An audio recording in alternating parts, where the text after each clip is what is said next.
नमस्कार दोस्तों, आज आपका फिर से स्वागत है हमारी एक चर्चा में। आप देख रहे हैं प्रोजेक्ट एक्स। आज हमारे साथ वापस से चर्चा के लिए मौजूद है प्रियांशु मिश्रा जी, जो कि एक जियो पॉलिटिकल ऑब्जर्वर हैं और एक छात्र हैं हमारे साथ के ही। तो जैसा कि आपने देखा था, हमारे पिछली पॉडकास्ट का मुद्दा था कि यूएस और इंडिया के जो रिलेशन में रिश्ते हैं और टैरिफ का जो मुद्दा चल रहा था, हॉट टॉपिक, उसके बाद। तो अब देखते हैं कि उसमें आगे आगे क्या बदलाव आए हैं। पहले तो प्रियांशु मिश्रा जी, आप कैसे हैं?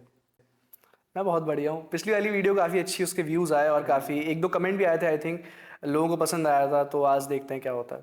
तो जैसे कि अभी आपने देखा होगा कि पहले 25% टैरिफ था, ठीक है, उसका तो 25 और ऐड कर दिया गया है। तो उस पर आपका क्या कहना है? पहले जो सब पे लगे थे तो हम पे भी लगे थे 25, पर ये वाले 25 थोड़े एक्स्ट्रा लगे हैं। इस 25 को लगने 26 को लगे हैं। ये 25 के बाद हम वर्ल्ड में सबसे ज़्यादा टैरिफ वाली कंट्री बन चुके हैं। हम और हमारा एक और कंट्री ब्रिक्स का ब्राज़ील, हम दोनों हैं जो 50% टैरिफ के साथ टॉप कर रहे हैं। और मतलब कोई रीज़न नहीं है, अगर आप देखने जाएं तो कोई खासा रीज़न नहीं है। अगर आप ये कहते हैं कि ब्रिक्स का आप हिस्सा हैं तो इसलिए आप डिज़र्व करते हैं, आप रशिया से ऑयल खरीद रहे हैं इसलिए डिज़र्व करते हैं, तो ये बहुत अपने आप में एक बहुत वो लगता है कि सिली बात है। एक और चीज़ जो है कि इंडिया मोस्ट टैरिफ वाली कंट्री बन चुकी है एशिया के अंदर, कि जिसपे सबसे वर्ल्ड के अंदर वर्ल्ड के अंदर करते हैं। तो वर्ल्ड के अंदर तो आपका इसके पे क्या कहना है कि मतलब ये सही हुआ है क्या इंडिया के साथ? जाहिर तौर पर सही नहीं है। देखिए, लगाना टैरिफ अपनी बात है, पर उसके पीछे वैलिड रीज़न देना एक और बात है। मैं किसी के ऊपर कुछ करूं, कोई आरोप या कोई सजा दूं या फिर कुछ करूं, तो कारण वैलिड होने चाहिए ना। आप ये नहीं कह सकते कि रशिया से ऑयल खरीद रहे हैं आप, तो खरीदने की बात है तो यूएस भी बहुत कुछ खरीदता है रशिया से। और हमसे ज़्यादा ऑयल तो फिर चाइना खरीदता है, उस पर बिल्कुल 0% टैरिफ है। कोई पूछ ही नहीं रहा है। ये एक बहुत बड़ा मुद्दा है। ये बहुत अपने आप में ना, अभी आते हैं थोड़ी देर ठीक में। है, फर्दर बात। अभी एक और क्वेश्चन जो मेरा था आपसे कि सेमीकंडक्टर्स हो गए, फार्मास्यूटिकल्स हो गए, उन पर टैरिफ नहीं लगा रही यूएसए, ऐसा क्यों? हाँ, तीन चार ऐसे सेक्टर्स हैं, जैसे फार्मास्यूटिकल हो गए, आपके टेक्स हो गए जो कि इलेक्ट्रॉनिक्स होते हैं आइटम्स, और साथ साथ आपका एक दो और हैं जहाँ नहीं लगाया है, बिल्कुल कुछ किया ही नहीं। क्यों? क्योंकि वहाँ उनका फ़ायदा है। वो चाहते हैं कि वो सामान, क्योंकि उन पर कोई और मार्केट है ही नहीं, कहाँ से खरीदेंगे। उनके लिए सबसे बेहतरीन मार्केट, उनके लिए सबसे बेहतरीन जो संयोग बनता है वो है भारतीय मार्केट। तो ये बहुत एक टाइप ऑफ कहें कि हिपोक्रेसी है यूएस की, कि बहुत सेलेक्टिव होके, बहुत सिंगुलर करके, बहुत एकदम चुनिंदा तरीकों से बहुत चुन चुन के टैरिफ लगाए जा रहे हैं कि हाँ यहाँ लगा दो क्योंकि हमें इससे फ़र्क नहीं है, हमें अल्टरनेटिव मार्केट मिल जाएगी, पर यहाँ मत लगाओ क्योंकि यहाँ हम फंस जाएंगे, क्योंकि हम पे कोई मार्केट नहीं है। तो आपको क्या लगता है अभी सरकार को और कहाँ, या जो इंडिया के जो ट्रेडर्स हैं, हमारे बिजनेसेस हैं, उनको कहाँ की हमारी पोटेंशियल मार्केट सबसे बड़ी कंट्री कौन सी हो सकती है आपके मानने से? काफ़ी सेक्टर्स अफेक्ट होंगे उससे, जाहिर तौर पर टेक्सटाइल होगा काफ़ी मेजर, जो कि टेक्सटाइल कहा जाए 70% टेक्सटाइल इंडस्ट्री हिट होगी। जी, सूरत में, गुजरात में काफ़ी ऐसा टेक्सटाइल है जो कि यूएस जाता है। मतलब पूरे भारत में ये बहुत सी चीज़ें हैं जो कि हम बेचते हैं जो कि वहाँ जाता है, वो अफेक्ट होगा। ज़ाहिर तौर पर इंडियन गवर्नमेंट हो गई और इंडिया की जो मार्केट है, जो यहाँ के ट्रेडर्स हैं, जो ये सब काम करते हैं, बिजनेसेस हैं, वो अल्टरनेटिव मार्केट ढूंढ रहे हैं। फिर चाहे अफ्रीका हो या आसियान कंट्री हो, ईस्टर्न पार्ट हो एशिया का। यूरोप पे इतना हम नहीं जा रहे, डिपेंड नहीं हो रहे, क्योंकि कल का भरोसा यूएस प्रेशर डाल दे और कहे कि आप भी इन पे इम्पोज करो टैरिफ। वो हो सकता है ना, जाहिर तौर पर बहुत सुनता है यूरोप यूएस की, तो क्या भरोसा। तो हम ऐसा मार्केट ढूंढ लेंगे, जाहिर तौर पर डिप आएगा, ये जो फाइनेंशियल ईयर सामने खत्म होगा, इसमें थोड़ा डिप देखने, और इससे हमारी जो ग्रोथ है वो भी इम्पैक्ट होती है, जाहिर तौर पर ना। अगर मान लीजिए आप स्पीड में भाग रहे हैं और कोई जानवर आ जाए सामने, तो आप ब्रेक मारेंगे, उससे आपकी स्पीड कम होगी, फिर एक रेस पकड़ने में समय लगेगा, पर वो रेस पकड़ेंगे जाहिर तौर एक पर चीज़ वो और भी। कही जा रही है कि जो पोर्ट्स एरिया है, जो इंडस्ट्रियल, जहाँ पे सबसे ज़्यादा एक्सपोर्ट इंपोर्ट के एरियाज है, डॉक्स वगैरह हो गए, खासकर गुजरात के अंदर, कहा जा रहा है कि तकरीबन तकरीबन इससे 2 बिलियन जॉब्स लोगों की जाएंगी। तो इस पे आपका क्या विचार किया? मतलब ऐसा हो सकता है कि इससे ज़्यादा भी फिगर जा सकती है कि नहीं? जॉब्स जाना, इम्पैक्ट होना, वही सेम बात है कि देखो इम्पैक्ट होगा, पर जॉब तब जाएंगी ना कि जब कोई बेचने के लिए जगह ही नहीं मिलेगी। तो जो मालिक हैं उन बड़े बड़े बिजनेसेस के, वो लोगों की कटौती करेंगे। पर जब अल्टरनेटिव मार्केट मिल जाएगी, मान लीजिए मैं आज किसी को सामान बेच रहा हूँ, ए को सामान बेचता हूँ मैं, ए ने कहा मुझे अब नहीं खरीदना आपसे सामान, तो मैं बी या सी की तरफ जाऊँगा। ये थोड़ी ना करूँगा कि अब मैं सामान ही नहीं बेचूंगा। भाई मैं सामान बनाता हूँ, मैं सामान बेचूंगा, मैं बी या सी की तरफ जाऊँगा, तो हम भी अल्टरनेटिव मार्केट ढूंढेंगे और वहाँ बेचेंगे। जॉब्स देखिए एक समय पे इम्पैक्ट होगी कुछ समय के लिए, पर अगेन बाउंस बैक होगा। अच्छा, एक और मुद्दा जो एक आया अभी, एक मीडिया आर्टिकल ने एक बहुत बड़ा क्लेम करा है कि अभी बीते कुछ दिनों में मोदी जी के पास 4 कॉल हैं ट्रम्प के द्वारा, पर उन्होंने एक कॉल भी उठाया नहीं है। जो हमारे प्रधानमंत्री, तो ये एक अपने आप में, अगर आप जानते हो कि एक बहुत बड़ी स्टेटमेंट है कि यूएसए जैसे सुपर पावर के प्रेसिडेंट ने इंडिया के प्राइम मिनिस्टर को, जो ग्रोइंग इकोनॉमी है और ग्रोइंग डेवलपिंग कंट्री है, उसके प्राइम मिनिस्टर को 4 कॉल करे बकायदा, एक कुछ हफ्तों के अंदर, कुछ दिनों के अंदर एक भी कॉल रिसीव नहीं करा गया। तो ये एक, इसमें क्या आप कहते हैं कि क्या इम्पैक्ट आ गया इंडिया रिलेशन? रिलेशंस में कुछ इम्पैक्ट नहीं आएगा। ये एक स्टेटमेंट होती है कि दैट एक सेल्फ रिस्पेक्ट में बात होती है। यूएस के लिए भारत बहुत अच्छा स्टैंड करते हैं, एक अलग पोजीशन पे एक अलाय है। मैंने पहले भी कहा था पिछले वाली पॉडकास्ट में और अभी फिर कहता हूँ कि ट्रम्प जैसे लोग अगर आएंगे तो फिर ट्रम्प अपनी आइडियोलॉजी लेके आ रहे हैं यूएस की सरकार में और कुछ समय के लिए। पर वो यूएस और जो इंडिया के अल्टीमेट रिलेशंस हैं और अल्टीमेट एक विजन है, एक पाथ है, उसको इम्पैक्ट नहीं करेगा।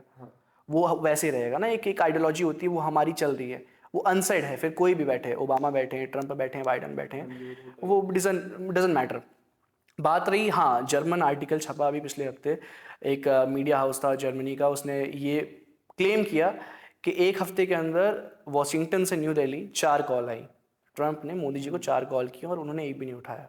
ये अपने आप में एक स्टेटमेंट है कि बहुत कहा जा रहा है कि ज़्यादा जो बुरा लगा मोदी जी को या फिर दिल्ली को, वो इस बात का लगा कि जो पिछले महीने ट्रम्प की एक स्टेटमेंट आई थी कि जो रशिया है और दिल्ली है, मतलब इंडिया है, वो अपनी मरी हुई इकॉनमी लेके जहाँ चाहे वहाँ डूबे, मुझे फ़र्क नहीं पड़ता। ये एक उनके सोशल मीडिया ट्रुथ सोशल पे उन्होंने डाला था ट्रम्प ने। ये बहुत एक मैसिव स्टेटमेंट है। और ये जानते हुए कि आप वर्ल्ड की 4th लार्जेस्ट इकॉनमी है, भले ठीक है नंबर्स के मामले में है, ठीक है ना, कुछ भी हो नंबर्स के मामले में है, वो दिखता है, ऑन पेपर लिखा हुआ है। तो उसके बाद ये कहना, तो ये हिपोक्रेसी दिखाता है कि यार आप मानना ही नहीं चाहते। और कहीं ना कहीं यूएस या फिर बड़ी देशों में कहीं ना कहीं एक डर है। इस हिसाब से इंडिया आगे बढ़ रहा है, ग्रोथ है इंडिया की।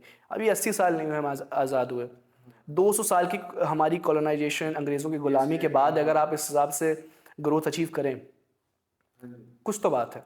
अच्छा, मुद्दा एक और है फिर तो ऐसे कि ब्रिक्स ने कई सालों पहले सोचा था कि अपनी करेंसी खुद की निकालेंगे हम, जो कि एक बहुत बड़ा ईयू के लिए और बेस मेनली यूएसए के लिए और डॉलर के लिए बहुत बड़ा, आप कह सकते हैं कि मासिव थ्रेट था।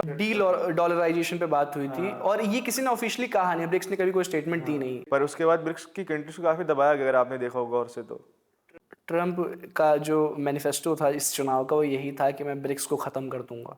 जैसे उन्होंने ये कहा कि मैं यूक्रेन रशिया वॉर ख़त्म कर दूंगा, जैसे उन्होंने कहा इसराइल फ़लस्तीन वॉर ख़त्म कर दूंगा, पर कुछ कर नहीं पाए। तो ऐसे ये भी नहीं कर पाए। वो ये कहते हैं कि डी डॉलराइजेशन में नहीं होने दूंगा, मैं इसके बहुत खिलाफ हूँ। और उन्होंने कहा कि जो भी कहता है उसको ख़त्म कर देंगे, उसकी इकॉनमी ख़त्म कर देंगे।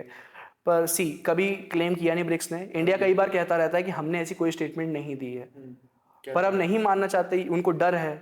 कुछ चीज़ें बिना कहीं भी समझ आ जाती हैं लोग। हाँ, तो अभी एक और चीज़ हुई कि अलास्का में मीट हुई अपने रशिया के जो प्रधानमंत्री प्रेसिडेंट हैं पुतिन जी और ट्रम्प जी की।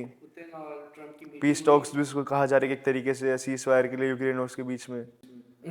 और B2 बॉम्बर जो ऊपर से गया और पीछे जैसे देख रहे थे पुतिन, वो एक, मुझे लगा कि उसके बाद जब वो हुआ, वो जो बातें हुई, उसका निष्कर्ष कुछ नहीं निकला। उसका कुछ, अगर आप देखें कि क्रक्स क्या हुआ, अल्टीमेटली क्या हुआ, कुछ नहीं हुआ। पुतिन ने दिखा दिया कि पुतिन क्या है अपने आप में। पुतिन ने 5 यूएस प्रेसिडेंट्स देख रखे हैं, तो ट्रम्प उनके लिए कोई बड़ी बात है नहीं। और ट्रम्प ये जान चुके हैं।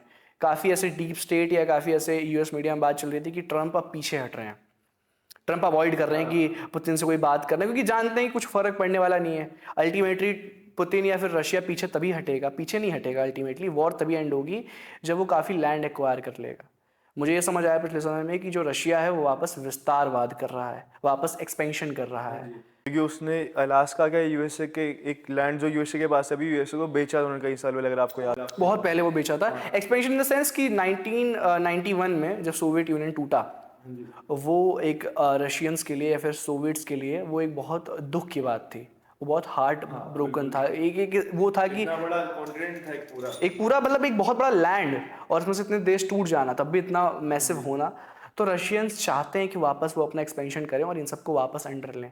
तो कोई तो तरीका निकालेंगे ना, वॉर करेंगे, लैंड एक्वायर करेंगे। अभी उसके बाद एक बड़ी स्टेटमेंट और आई, जो अमेरिका के ट्रेजरी के सेक्रेटरी हैं ने बोला कि टैरिफ्स से ज़्यादा सैंक्शंस हैं इंडिया के ऊपर। और आपको पता होगी सैंक्शन में खुद में एक बहुत बड़ी टर्म है, बहुत बड़ी टर्म है वो अपने आप में। जो रशिया पे लगे थे 2 साल 2.5 साल पहले, वो थे सैंक्शंस। और टैरिफ और सैंक्शन बहुत फ़र्क होता है। टैरिफ नॉर्मली है कि मेरी और आपसे डील हो रही है तो हमने क्या कहा कि भाई इतने % टैरिफ लगा देंगे, इतने % इंक्रीज होकर प्राइस बिकेगा। सैंक्शंस एक अपने आप में होता है कि टाइप ऑफ की किसी को बैन ही कर देना, ठीक है। और एक टाइप ऑफ की मतलब फ़र्क होता है कि किसी को उम्र कैद दे देना या फिर फांसी दे देना और किसी को 2-4 दिन जेल में रखने में बहुत फ़र्क होता है। तो वो बहुत बड़ी स्टेटमेंट थी, उनको नहीं करना चाहिए। ऐसे बहुत सी स्टेटमेंट थी। कल ही की बात है, same man he was sitting किसी यूएस मीडिया पे, आई थिंक फॉक्स न्यूज़ था, वहाँ बैठ कर उन्होंने कहा कि जब एंकर ने पूछा कि क्या रुपीज़ अल्टरनेटिव है ट्रेड का वर्ल्ड में, कोई ख़तरा है हमें रुपीज़ से, तो हंसते हुए उन्होंने जवाब दिया कि रुपीज़ जो है अपने ऑल टाइम हाई पे, लो पे है, मतलब गिरने के मामले में अपने ऑल टाइम लो पे है। और हंस के दोनों ने बात टाल दी। ये एरोगेंस दिखाता है यूएस की आज भी उनको क्या लगता है कि डॉलर कहाँ स्टैंड करता है। अगेन समय लगेगा पर हमें इसे एज अ मोटिवेशन लेना चाहिए। नहीं सर है कि अगर आपने भी हिस्ट्री वगैरह जैसे आपने तो पढ़ी होगी, बिल्कुल भी मैंने भी थोड़ी बहुत जो पढ़ी है कि यूएसए हमेशा दादागिरी झाड़ता अपनी पूरी दुनिया पे अपनी, एरोगेंस काफी है, बहुत ज़्यादा एरोगेंट और इगोइस्टिक जिसको कहेंगे हम। तो ऐसे पर अब देखिए इससे एक बात और आती है कि अगर इंडिया पे इतनी टैरिफ लगा रहे हो तुम तो चाइना पे काहे नहीं लगा रहे बे? ये सवाल अभी डेमोक्रेटिक्स ने पूछा, यूएस में ही ट्रम्प से पूछा कि ये कौन सी आपकी फॉरेन पॉलिसी है जहां आप ये कहते हो कि इंडिया ऑयल खरीदता है तो हम इंडिया पे लगाएंगे, पर चाइना बिल्कुल नहीं लगा रहा जबकि वो ज़्यादा खरीद रहा है। और चाइना को अल्टीमेटली चाइना से ही खतरा है यूएस को अभी तो, for a time being. China tech giant है एक बहुत बड़ा, मैं मानूंगा। एआई जो आपका आ रहा है, चाइना कितना उसमें आगे चल रहा है। वो कॉपी करने में वो एक नंबर है और वो सस्ते में अच्छा माल, अच्छा नहीं मतलब हाँ ठीक ठाक चलाऊ माल बना दे। अभी चाइना की एक बात और हुई थी, टिकटॉक बैन कर देंगे शायद इंडिया में। हाँ चाइना, अभी एक आर्टिकल काफ़ी छपे थे कि टिकटॉक अनबैन हो रहा है, पर ऐसा हुआ नहीं। इंडियन गवर्नमेंट ने ऑफिशियली कह दिया कि ऐसा कुछ नहीं होने वाला। पर मुझे क्या लगता है कि जो करीबियाँ बढ़ रही हैं चाइना और इंडिया की, तो चाइना अपनी इतनी बड़ी $multi-billion कंपनी को जब वो बात करने आएगा, डील करने आएगा, तो क्या वो टेबल पे नहीं रखेगा? रखेगा, फायदा है उसे। किसी को करे ना करे पर मैसिवली वर्ल्ड लेवल पे अगर बात करें ग्लोबली, टिकटॉक एक होल्ड करता है, इंस्टाग्राम यूट्यूब की तरह एक बड़ा नाम है। यहाँ भले बैन है पर वो टेबल पे रखेगा, वो पैसा बहुत कमा के देता है। पर एक चीज़ है, यूएसए ने चाइना पे नहीं लगे तो क्या ये भी माना जाता है कि चाइना से डरता है यूएसए थोड़ा थोड़ा अभी भी? चाइना से डरता नहीं है यूएस, ये कहना गलत है। राइवलरी चलती है पर ये है कि यार देखो हमें क्यों किया जा रहा है हमें सबको पता है। हम छोटे देश हैं, हम चाइना यूएसए के मामले में छोटा कहना गलत है, हम बेसिकली क्या कहते हैं, हम Growing सुनते है, नहीं developing है, है। हम सुनते नहीं है। हाँ सॉवरेनिटी है हमारी, हम अपने हिसाब से चलते हैं। हम अपने ऑर्डर्स वॉशिंगटन से नहीं लेते, हाँ। कोई वहां से ऐसे टेलीग्राफ या फिर बेसिकली पपेट गवर्नमेंट नहीं है हमारी, पपेट। हम यूरोप नहीं है, हाँ हम जापान नहीं है, हम साउथ कोरिया नहीं है, हम ऐसी बहुत सी कंट्रीज नहीं, हम पाकिस्तान नहीं है, पाकिस्तान नहीं है हम। पाकिस्तान तो खैर बहुत अच्छा देश है। हाँ ऐसी बहुत से देश हैं जो कि अपने ऑर्डर्स अभी वॉशिंगटन से पाकिस्तान में से, पर एक चीज़ और आती है कि जैसे अब इंडिया और चाइना अपने रिश्ते सुधारने जा रहा है, पर एक मुद्दा रिसेंटली जो हुआ था आपका ऑपरेशन सिंदूर, उस टाइम पे पूरी दुनिया ने क्या, कहीं बहुत सारे डिफेंस एक्सपर्ट्स ने, सब ने ये कहा गया कि चाइना के जो खिलौने हैं अपने, उनके टॉयज का एक्सपेरिमेंटल ग्राउंड बन गया था ऑपरेशन सिंदूर जो था पाकिस्तान का, क्योंकि पाकिस्तान ने जितने ड्रोन्स वगैरह सब यूज़ करे सब चाइना के करे। तो आपको नहीं लगता कि ये थोड़ी दिक्कत लाएगा चाइना और इंडिया के रिलेशंस के बीच में? हम चाइना पे ट्रस्ट नहीं कर सकते। हाँ। ये फॉरेन पॉलिसी ये समझनी होगी कि ना हम चाइना के बहुत करीब आ रहे हैं पर फायदे के लिए आ रहे हैं। कहीं से दूर हो रहे हो कहीं तो करीब आओगे। कुछ समय में जब सब कुछ नॉर्मल होगा, वर्ल्ड की जो टेबल जो चेस है वो थोड़ा अलग होंगी गोटियां, तो पीछे भी हट जाएंगे। अल्टीमेटली लेना है ना, अक्साई चीन लेना है ना। वही तो आपने पिछले पॉडकास्ट में एक बात की थी कि जियो पॉलिटिक्स के अंदर कोई आपका परमानेंट फ्रेंड नहीं होता। परमानेंट कोई एनिमी नहीं है, परमानेंट कोई फ्रेंड नहीं है। अभी चाइना को ही फायदा है हमसे, ये आप समझिए। अभी जो ये करीबियां आ रही हैं, क्योंकि अगला नंबर चाइना का ही है, टैरिफ अगर लगेंगे भी तो इंडिया के बाद फिर चाइना पे ही लगेंगे, तो वो अभी से थोड़ा अपना वो दिखा रहा है डिसएग्रीमेंट यूएस से। तो चलिए दोस्तों, आज के लिए मेरे ख्याल से चर्चा हमें यहीं पे विराम करनी चाहिए, खत्म करनी चाहिए। तो धन्यवाद दोस्तों, आपने हमारे यहाँ तक साथ दिया। अगर आपको ये पॉडकास्ट अच्छी लगी हो तो लाइक, कमेंट एंड शेयर करना ना भूलें, सब्सक्राइब जरूर करके जाएं। और बाकी आप लोगों के मन में कुछ विचार है या कोई टॉपिक है जिस पे हमें चर्चा करनी चाहिए तो कमेंट्स में ज़रूर बता के जाइए। बाकी आज के लिए इतना ही, नमस्कार।